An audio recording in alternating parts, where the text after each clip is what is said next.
Hello there, it's Paul here and welcome on everyone. I have a blank here on the lathe.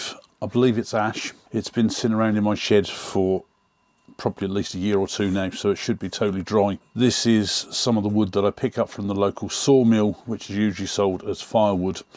And cost of this is probably works at about £1, £1.50 for the blank. Size wise, it's roughly 70mm square and 175mm long.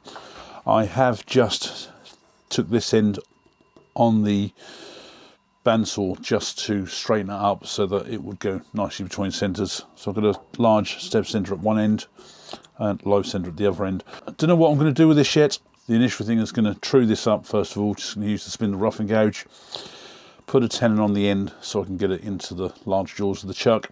It could become a vase, could become a lid box, I really don't know at this moment.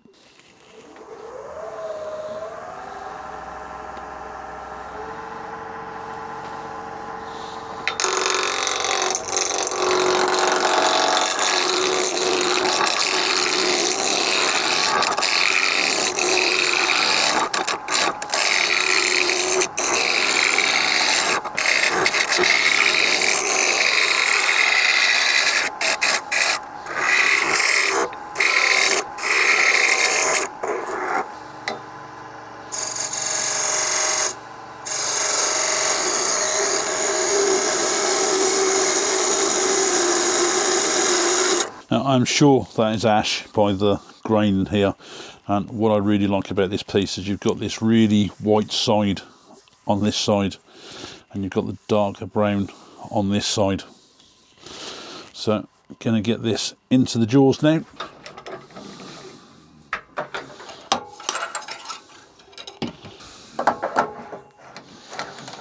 Just going to put a mark where I put jaw 1. And the reason I put a mark on wherever I'm going to put jaw 1 is that I might turn part of this off, or I might even just leave a small bit on the end, which is what usually is a waste block. I know that I can put this back into the jaws at the same place again, and it should hopefully run true.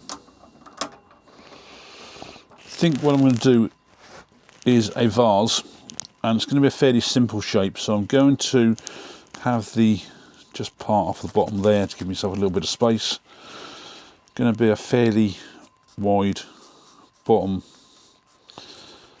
probably a little bit further up, come in for a reasonably narrow neck, and the top I want to be the same width as the bottom.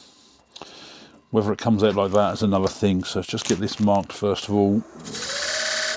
That's the bottom, and I will have to take a little bit off the top as well. And I think I'm actually going to use the skew for this.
that's the shape that I'd thought of, and I'm quite happy with that.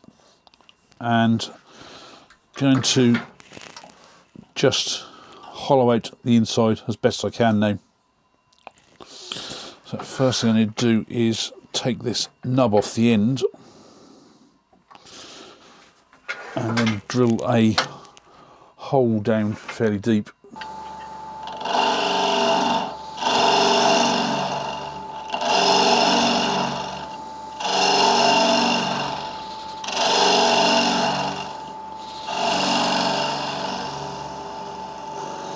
So using a 16mm drill bit here, and length is not going to be an issue. I can probably have this out of the chuck a little bit and still go down there. So I'm going to put it fully in the chuck first.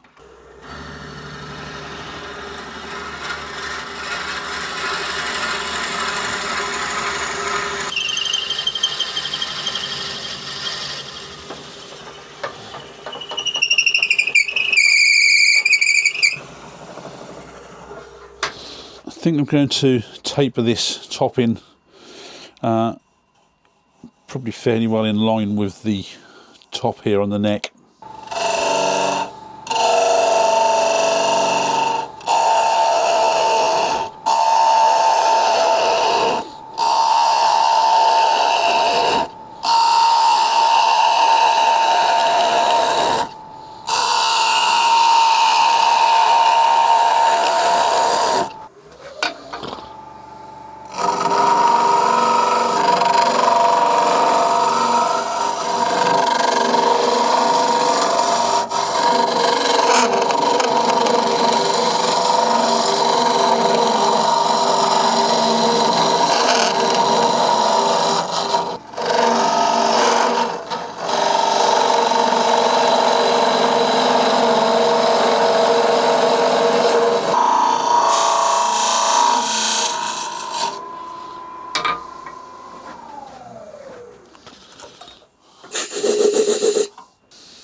Okay, so I've hollowed out the inside the best I can.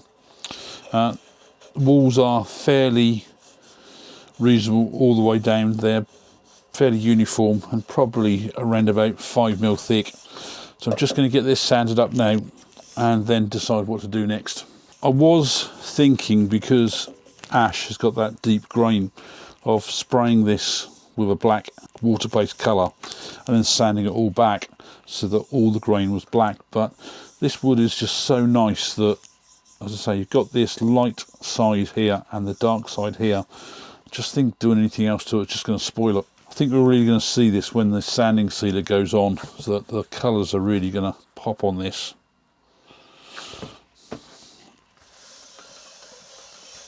And just look how much difference that makes.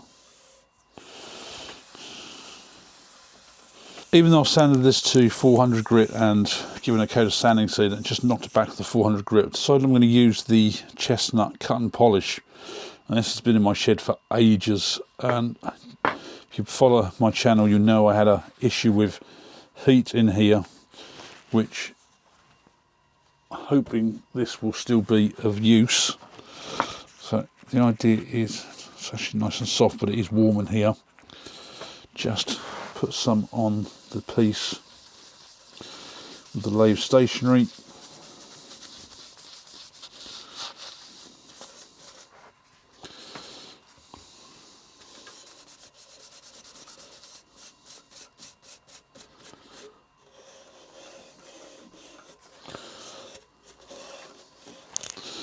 And just supposed to let this stand for about 60 seconds before buffing it all up.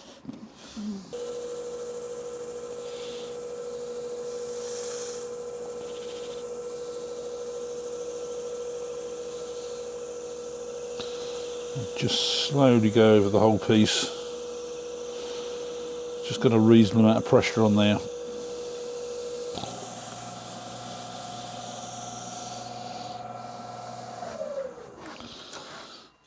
Okay, that's come up really, really nicely. I think I am going to use Woodwax 22, which is also a Chestnut product. And the key is not to put too much on. Otherwise you end up with sort of smear mark lines everywhere.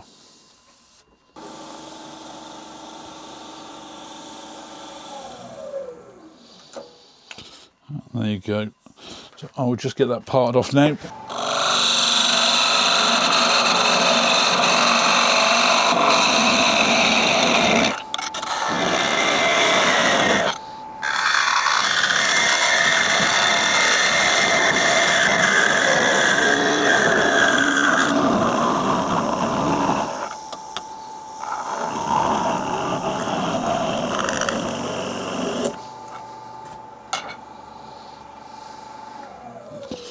Just tidy that bottom up. Now I've just sanded off the bottom and just given that a coat of sanding sealer, so nothing special on the bottom there. For this though, I've got to say, I was unsure what to do with the blank when I first got it. I knew it was either going to be some form of vase or a lidded box, and the vase just appealed to me. And I think it's a case of the old saying, less is more. Initially when I see it was ash, I had all these sort of thoughts about doing some form of colouring to it, especially with the grain, maybe sanding it back so you had that colour in the grain. But the wood on this is so nice with this dark side here going round to the light side that I just don't think it needs anything. The cut and polish from Chestnut products works absolutely fine. It's come up super smooth, and the Woodwax 22, it's so underrated that I know from the time when I watched a lot of YouTube videos, somebody would come out with a new polished product and everybody would be after it. But Woodwax 22 has been around for a long, long time, and it still works just as well. It's got that sort of like that sheen finish to it, and that is what I think is really, really nice. I'll put a few pictures up at the end of the video. If I have done a video on doing those pictures on my other channel, then I will put a link down in the description, so please do go over and have a look. I will put a link to my other channel for the photography as well, so please do go over, have a look and subscribe, all down in the description. Thanks a lot for watching.